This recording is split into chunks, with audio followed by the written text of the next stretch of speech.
Welcome to the Newsio podcast. Today's story isn't just about technology, it's political, and at its core, it's human. Iran. Reports of a nationwide internet disruption, a blackout that cuts communication, restricts information, and changes the conditions under which a society can see, document, and speak about what is happening. And alongside that, a second claim has gained traction, that satellite connectivity through Starlink may also have been affected. This is where serious journalism has to hold a careful balance, no smoothing over reality, and no exaggeration either. So, let's frame this correctly. The broad disruption of connectivity is the primary observable event, supported by multiple independent reports and network monitoring signals. The Starlink piece is the second layer, plausible, widely discussed, but harder to fully verify inside a blackout.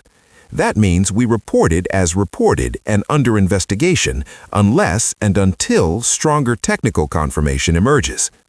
Why does an internet blackout matter this much? Because the internet is not a luxury, it's infrastructure. It's how families stay in contact, how people get news, how businesses operate, how payments move, how help is requested, how reality is verified. When the internet goes down, it's not only apps that disappear. A sense of safety collapses with it, and isolation grows. Now to the question many people ask, can a state block Starlink too? The realistic answer is, a state can make satellite access far harder in practice, not because it can turn off the satellites, but because it can attack the system where it becomes vulnerable in the real world. There are three main ways this can happen. First, signal interference, what many call jamming. Not always everywhere, but enough to degrade service or make it unreliable in specific areas. Second, enforcement on the ground. Satellite internet still depends on user terminals. Those terminals can be detected, confiscated, or criminalized, and the threat of enforcement alone can dramatically reduce real usage. Third, deterrence through fear. Even if a connection works technically, if using it is risky, usage drops fast. And here's the deeper point. An internet blackout isn't just censorship, it's an attempt to control reality. In crises like this, shutdowns typically serve three strategic functions.